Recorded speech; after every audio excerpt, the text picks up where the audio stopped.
Hi guys, magandang araw po sa ating lahat and welcome again sa aming YouTube channel. Ngayon po andito po tayo sa Herona Tarlac, Barangay Matonyakab, kung saan magtuturo po tayo ngayon ng sa usapang probiotics po. Tapos yung saras, tapos may halong bioplac. Ayan. Pero yung sa atin po ay DIY po yung gagawin po natin kasi po hindi pa tayo nakapag bili ng materialis na kompleto. Yung binili lang po natin dito o yung dinala lang po natin dito, yung binili lang po natin sa mga shop sa bayan. Kaya po ang gagawin po natin ngayon, order po tayo dito sa online kasi po sa online is kompleto po. So ayun nga guys, sa usapang concrete pan po tsaka fingerlings, dati po ay meron na po silang concrete pan. Sila na po yung nagpagawa dyan. Wala na po tayong sagot doon. Tapos dun sa fingerlings din po is meron na rin po silang alaga doon bago tayo pumunta dito. So ayun lamang guys, ay papakita ko po sa inyo yung gagawin po natin at yung sa setup po ng concrete pan nila.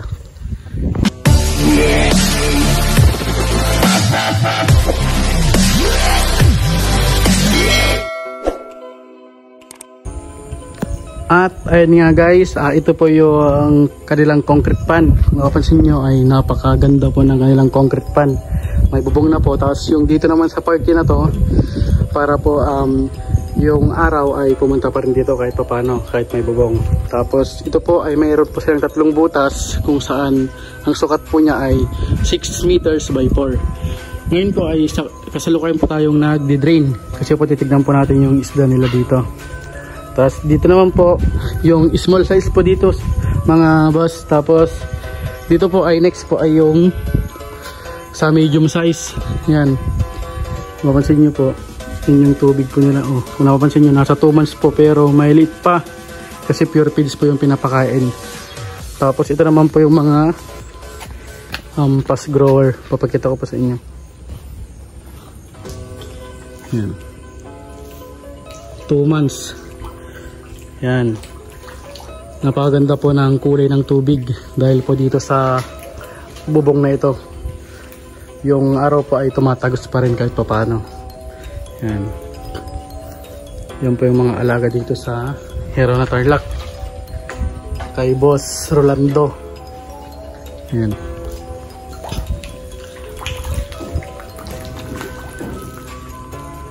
At yung mga usapang ituturo ko po ay ito po yun.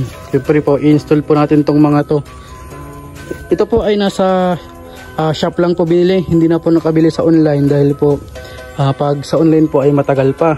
Kaya sabi ni Boss Rolando, yung may-ari dito, bili na lang kami dun sa shop kung meron para pang testing lang po sa ikakabit dito. Ayan. Pero meron na tayong na-order na sa Shopee. Si Kuya Agustin na po yung magkakabit dito kung sino yung nag-aalaga dito. Yung gagawin po natin dito ay pang example lang po. Yan. Lahat po ituturo po natin yung pagtimpla ng probiotics, yung mga ito, submersible, yung aerator, tapos itong sa filter. Yan. So lamang guys, update ko kayo mamaya sa gagawin po namin. At ayun nga guys, dahil meron silang tatlong butas na 6 meters by 4, ang kailangan natin timplahin dyan ay 15 grams. Kung saan tatansyahin lang po natin dito ngayon kasi wala po tayong timbangan ng gramo. Ito mga 15 grams, meron ako 15 grams po. Kasi lagay po natin dito. Huwag natin pong kakamayin para po hindi po ano po yung microorganism na nabubuhay. Tapos gamit po tayo ng aerator. Yan. Ito po kailangan natin, solar pump. Tapos ilagay po natin dito, isaksak po natin. Tapos yan, kailangan po natin i-activate po natin ng 8 to 12 hours. Mas matagal, mas maganda po. Pero yung pinaka-limit po dito ay 12 hours. Tignan natin. Ilabit mo natin. Yan, yan yung itsura nya. Yan guys, yan yung itsura nyan. 12 hours na kailangan natin ng ganito. Tapos pagkatapos ng 12 hours po, ito po ay Netropix para sa tubig. Ito naman po para sa feeds, aqua maintenance. Yan. Yan po yung gagawin muna natin. Kasi po wala pa pong gamit dito. Bumili pa lang si Kuya Agustin ng PVC na 1/2. para dito sa kanilang concrete pan na to. Yan. At yun lamang guys, mamaya po is-update ko naman po kayo sa mga kakabit pong mga filter at yung mga submersible. Yan. At yun nga guys, sinusubukan po namin ni ate yung gana niya. O yan. Pero meron po tayong ikakabit dyan na PVC dito sa pader. Yan. O. Yan. Tapos dito naman tayo mamaya sa kabila, yung maliit. So pakita ko po lahat ng gagawin po namin dito para po kung sakaling gusto nyong gayahin, syempre po pwede nyong gayahin. Yan. At yun nga guys, dito na lahat ng mga gagamitin natin. Mag-install tayo ngayon dito sa isang pan muna kasi ito lang yung pwedeng lagyan kasi wala pa tayong gamit. Yan.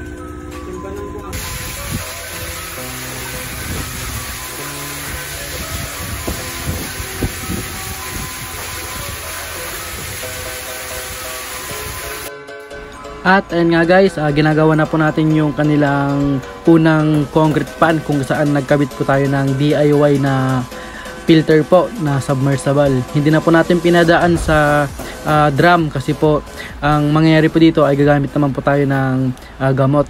Kaya ang ginawa na lang po natin dyan, gumawa po tayo ng PVC na 1/2. Tapos sinalpak po natin yung medium na submersible at binutasan po natin ng DDoS na pako po.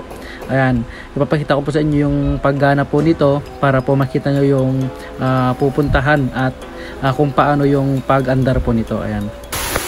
At ayan nga guys, ito po yung unang concrete pan nila Boss Rolando. Yan, Boss Agustin, siya po yung tagapangalaga.